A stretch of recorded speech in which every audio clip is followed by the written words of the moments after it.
Up there, you go around every hour and a half, time after time after time. You wake up usually in the mornings, and just the way that the track of your orbits go, you wake up over the Mideast, over North Africa. As you eat breakfast, you look out the window as you're going past, and there's the Mediterranean area, and Greece, and Rome, and North Africa, and the Sinai, the whole area. And you realize that in one glance, that what you're seeing is what was the whole history of man for years, the cradle of civilization. And you go around down across North Africa and out over the Indian Ocean and look up at that great subcontinent of India, pointed down toward you as you go past it. And Ceylon off to the side, Burma, Southeast Asia, out over the Philippines, and up across that monstrous Pacific Ocean, vast body of water. You've never realized how big that is before. And you finally come up across the coast of California and look for those friendly things. Los Angeles and Phoenix and on across El Paso. And there's Houston. There's home. And you look, and sure enough, there's the Astrodome. And you identify with that, you know? It's an attachment. And down across New Orleans, and then looking down to the south, and there's the whole peninsula of Florida laid out. And all the hundreds of hours you spent flying across that route, down in the atmosphere, all that is friendly again. And you go out across the Atlantic Ocean and back across Africa. And you do it again, and again, and again. And that identity, that you identify with Houston, and then you identify with Los Angeles, and Phoenix, and New Orleans, and everything. And the next thing you recognize in yourself is you're identifying with North Africa. You look forward to that. You anticipate it.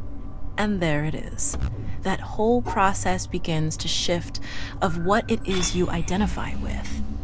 When you go around it in an hour and a half, you begin to recognize that your identity is with that whole thing. And that makes a change.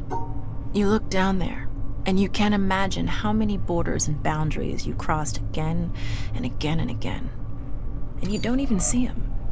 At that wake-up scene, the Mideast, you know there are hundreds of people killing each other over some imaginary line that you can't see. From where you see it, the thing is a whole, and it's so beautiful. And you wish you could take one from each side in hand and say, look at it from this perspective. Look at that. What's important? And so a little later on, your friend, again those same neighbors, another astronaut, the person next to you goes out to the moon. And now he looks back and sees the Earth not as something big where he can see the beautiful details, but he sees the Earth as a small thing out there. And now that contrast between that bright blue and white Christmas tree ornament and that black sky, that infinite universe, really comes through. The size of it, the significance of it, it becomes both things. It becomes so small and so fragile, and such a precious little spot in that universe that you can block it out with your thumb.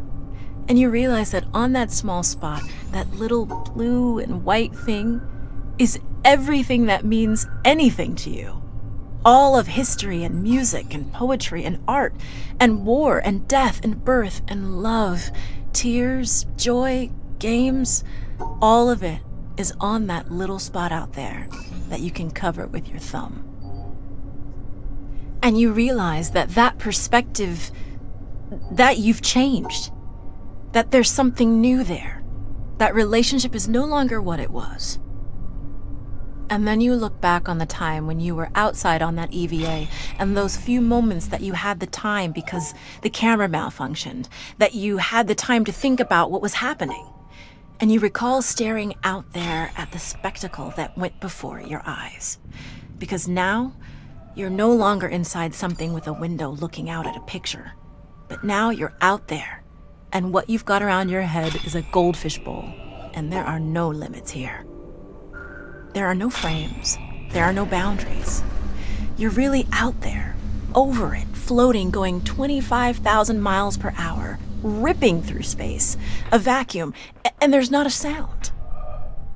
There's a silence, the depth of which you've never experienced before. And that silence contrasts so markedly with the scenery and the speed with which you know you're going. That contrast, the mix of those two things, really comes through. And you think about what you're experiencing and why. Do you deserve this? This fantastic experience? Have you earned this in some way? It out to be touched by God to have some special experience here that other men cannot have? You know the answer to that is no. There's nothing that you've done that deserves that earned that. It's not a special thing for you. You know very well at that moment, and it comes through to you so powerfully that you're the sensing element for man. You look down and see the surface of that globe that you've lived on all this time, and you know all those people down there. They are like you. They are you. And somehow you represent them when you are up there. A sensing element, that point out on the end, and that's a humbling feeling. It's a feeling that says you have a responsibility. It's not for yourself. The eye that doesn't see does not do justice to the body. That's why it's there. That's why you're out there. And somehow you recognize that you're a piece of this total life. You're out on that forefront and you have to bring that back somehow. And that becomes a rather special responsibility. It tells you something about your relationship with this thing we call life. And when you come back, there's a difference in that world now. There's a difference in that relationship between you and that planet, and you and all those other forms of life on that planet, because you've had that kind of experience. It's a difference, and it's so precious. And all through this, I've used the word you because it's not me. It's not Dave Scott. It's not Dick Gordon, Pete Conrad, John Glenn. It's you. It's us. It's we. It's life. It's had that experience. And it's not just my problem to integrate. It's not my challenge to integrate, my joy to integrate. It's yours. It's everybody's. Russell Schweikart, 1975.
A star at dawn.